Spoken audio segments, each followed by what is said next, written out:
Hello Smoky Valley, I'm Glen Suppes. It is March 25th and time for our daily update. We are in the middle school gym today, and you'll see behind me bags. This is student personal items that came from their desks and their lockers, all lined up. They're lined up in alphabetical order. We're getting ready for the rollout. Curbside pickup on Monday, March 30th. You'll see more information on our website about that.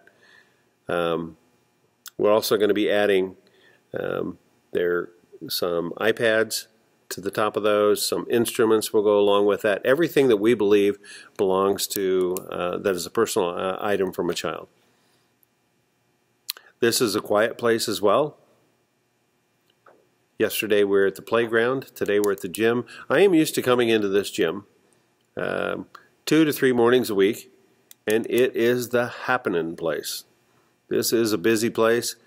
Before school gets going, grades 5 through 8 are in here, led by Counselor Kevin Steinert. There always seems to be a tournament or some activity going on in the middle of the gym.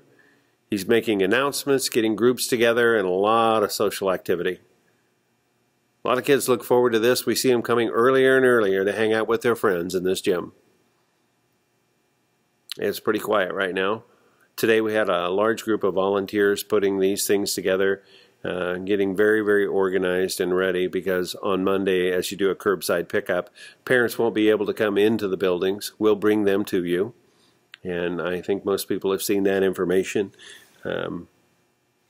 Today we were able to go on a waving parade with our kids. That was a lot of fun, organized by a bunch of teachers. I think we had over 50 vehicles going through a parade where we were honking our horns and waving at kids. Kids and families were standing on the sides of the curb, and you'll see it on Facebook tonight. You'll see a lot of little posts of us going by. We were being recorded, waving at our kids. We miss them, and we love them. And I think they do too. Everybody maintains social distancing, and we tried to keep that safe. It was just a lot of fun. I've seen a lot of hits already and some conversation about that just since I've walked back in this gym this evening. I'm just broadcasting from several different places right now so that you understand exactly or have a better feel for what we're all going through. This is very, very serious. No one's allowed back into the building. We now, I believe, have still 9 or 10 counties that are closed. They're in lockdown mode, and thankfully we are not, but we're preparing for the day that we are. And I asked you last night, I said, we need to act like we are. We have to keep all our kids safe. McPherson County right now is pretty safe. We've got one thing that struck my attention today as we go through all of this that is still so real is I had an employee of ours say, Glenn, you know, our life, we move fast, and we start and we finish and we travel and we know where we're going to end and we do this and we know where, but this is something that we've started, but we don't know when it's going to end. And it's difficult for us. We don't know when this is going to be over. He told me, the good thing about this is we have had more family meals together than we've ever had before. Take advantage of those opportunities with your kids, your family, your spouse, to slow down, because we don't know where this is going to go. This is a tough, tough time. I will tell you, our teachers and our staff are doing an amazing job tonight. I want to give a shout out to, and I can give a shout out to a lot of people, and I'll try to remember to do that every day, but tonight the shout out goes to our tech team. Tech Director Mike Rose and our Tech Integration Specialist Laura Lease, with Chandra and Josh and the work that they're doing in the tech department. I'm sure it is 8:30 in the evening, and I'm sure they're still working. They've got a lot of work to do to get ready to roll out those iPads on Monday, to have them all ready to go, and working on some software issues and our communication issues, and as well as the meetings that we have together every day. Everyone's meeting on Zoom, communicating through Seesaw, lots of different platforms. Our tech people are right there to support us, and I appreciate that. Thank you guys very much. We've got as we close our year at a time when we weren't preparing to close our year, we have to do a lot of things that we'd normally do at the end of a year, and that means many of you parents have, in fact most of you, have balances left with us.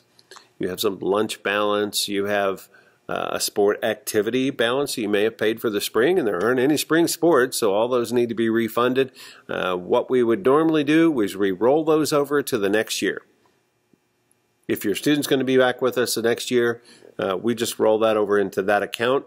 If you're good with that, then you don't need to do anything. If you are a senior, we will send you a check, certainly, for that. If you're a senior and you have a sibling, we'll probably roll that over unless we hear different from you for the family. So we probably would have 500 to 600 checks to write, but if you don't say anything to us, we're going to roll that over and that stays right in your account. We do understand and are compassionate about families that have lost their job, parents that may have been laid off, and others that maybe we don't know what's going to happen in the difficult time that we live in. We're lucky right now working for the school district that we do have our jobs for the time being, but we're compassionate to what you have to deal with. So if you need that money and you'd like for us to refund that, please call 227-4254 or call one of the buildings, the district office, leave a message, and we'll certainly get back with you and refund that to you just as soon as possible. We're still serving a lot of free meals. First day we served 238 and then 354. I told you yesterday, a few more than that today and a lot more signed up for tomorrow. So again, one more plug for the free meals and breakfast as we put that team together.